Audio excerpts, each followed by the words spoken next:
Bonjour et bienvenue dans la minute de coaching avec le coach Yannick Poudjom, CEO de Fulfi Billionaire Worldwide, un cabinet qui a pour mission catalyser l'entrepreneuriat et la croissance des entreprises en Afrique. Alors ce matin, nous allons prendre encore un seul principe du succès et le détailler pour vous permettre d'avancer dans votre voyage vers le succès et pour ceux-là qui sont des entrepreneurs de voyager dans l'accomplissement de votre mission d'entrepreneur. Dans notre dernière vidéo, dont vous verrez le lien juste en bas de la vidéo, nous avons parlé de comment vaincre la procrastination, qui est le fait de renvoyer à demain. Alors nous allons prendre notre principe ici, qui est une continuité de comment vaincre la procrastination, qui est ce que nous appelons Ready, Fire, Aim. En français, armer, tirer plus viser. Au lieu de armer, viser et tirer, c'est plutôt armer, vous visez d'abord plus tirer. Ça veut dire quoi? Ça veut dire dans la vie, vous ne devez jamais attendre d'avoir le produit parfait, d'avoir la solution parfaite, d'avoir tout ce qu'il faut pour vous lancer. Vous ne devez jamais attendre, comme disait Ivan Castano, que tous les feux soient verts avant de sortir de la maison. Vous savez, la Bible dit dans Proverbe 20, verset 4, que à cause du froid, le paresseux ne laboure pas, le paresseux ne sème pas. À la récolte, il va chercher, il n'y a rien à récolter. Et encore dans Proverbe 26, verset 13, il dit le paresseux dit il y a un lion dehors, je serai mangé dans les rues, je serai tué dans les rues, et il reste chez lui. Alors vous n'allez jamais avoir toutes les conditions nécessaires pour lancer cette activité, pour commencer cette entreprise. Vous devez commencer maintenant. Peut-être c'est un projet, peut-être c'est une lecture, c'est peut-être vous inscrire pour une autre formation. N'attendez jamais que toutes les conditions soient réunies. Donc, armer, tirer plus viser. Donc, lorsque vous avez tiré et que vous savez que vous avez raté, je ne sais pas trop, de 30 degrés, vous allez réajuster de 30 degrés, vous tirez encore. Vous allez vous rapprocher de la cible, ainsi de suite. En ajustant, vous allez arriver à la cible.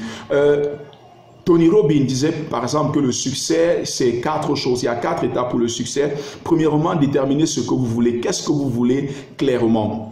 Écrivez cela, faites un plan, créez une stratégie. Ensuite, passez à l'action. Passez à l'action, ça c'est la 3e étape. 4e étape, ajustez votre plan continuellement jusqu'à ce que vous y arrivez. Je répète, première chose, décidez de ce que vous voulez. 2e chose, faites un plan.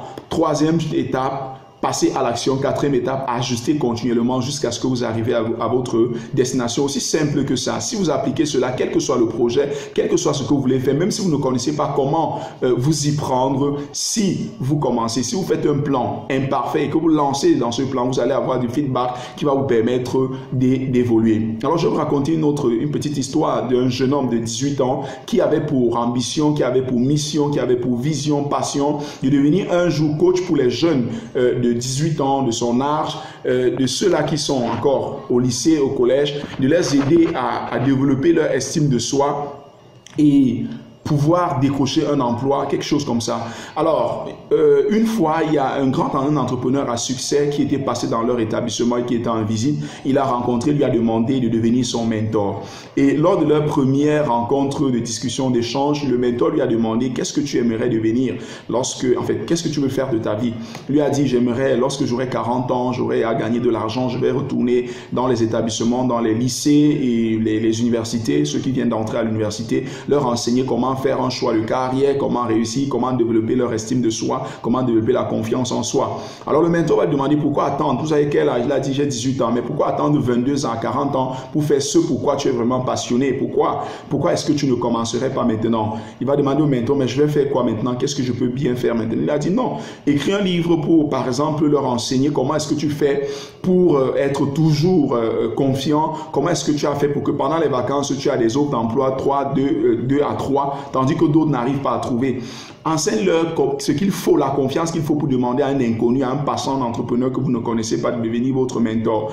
Alors il s'est assis, il a obéi à ce que le mentor lui avait dit et au bout de 3 semaines, il avait fini son livre. Alors que lorsqu'il s'asseyait, il se disait qu'il devait prendre 4 ou 6 mois pour écrire ce livre. En 3 semaines, il avait fini, il a publié et au bout d'1 an, 2 ans, on l'appelait déjà dans plusieurs établissements pour venir enseigner les enseignants, pour venir former les enseignants sur comment aider les élèves à développer leur estime de soi, à avoir plus confiance en eux. Et à 26 ans, il était déjà un best-seller. Donc, c'est pour dire quoi? Vous ne devez pas attendre. Tout ce que vous voulez devenir, devenez cette personne-là maintenant. Tout ce que vous voulez avoir maintenant, vous voulez avoir, allez vers la chose maintenant. Ça, c'est Mark Victor Hansen. Donc, n'attendez pas. passer à l'action. Et parfois, j'ai parlé dans ma précédente vidéo, que vous allez voir le lien juste en bas, j'ai dit qu'il y a plusieurs méthodes pour vaincre la procrastination. Soit vous repartissez cette tâche à vous dédier peut-être 30 minutes par jour pour travailler sur ce projet-là, si vous n'avez pas de temps, ou parfois vous pouvez prendre des week-ends, une journée pleine, on appelle ça chunk it. Donc vous prenez beaucoup de temps, une fois, pour travailler sur ce projet, ça vous permet de démarrer. Et ensuite, vous allez peut-être faire 1 heure par jour, 30 minutes par jour. Et il y a une autre histoire de Bob Proctor qui, lorsqu'il faisait un coach que vous connaissez dans le développement personnel, qui une fois il allait dans un séminaire, il y a une dame qui lui a posé la question de savoir, j'aimerais écrire un livre, mais je n'ai pas le temps, mon travail, la famille, les enfants à gérer. Bob Proctor lui a dit, prends 5 minutes chaque jour, juste 5 minutes pour écrire. La femme a donné toutes les excuses. Bob Proctor s'est rendu compte que lui-même n'avait pas de livre. Il a dit, moi je suis en séminaire tous les jours, je sors. Si je rentre le soir et que je prends 5 minutes pour écrire quelque chose, je vais finir par écrire un livre. Et plus tard, et c'est ce qu'il a fait, et c'est ainsi qu'il va écrire le livre You Were Born Rich, qui est devenu un best-seller mondial. Alors, vous pouvez soit prendre quelques minutes chaque jour ou de temps en temps prendre un moment stage bloqué, comme on dit. Il y a des livres que j'ai écrits en 10 heures. Il y a un petit livre, par exemple, Le chemin de l'excellence scolaire. J'ai pris 10 heures d'affilée. J'ai bloqué 10 heures de temps et j'ai écrit ce petit livre de 35 pages qui aujourd'hui bénit beaucoup d'enfants qui sont capables d'avoir la mention à leurs examens.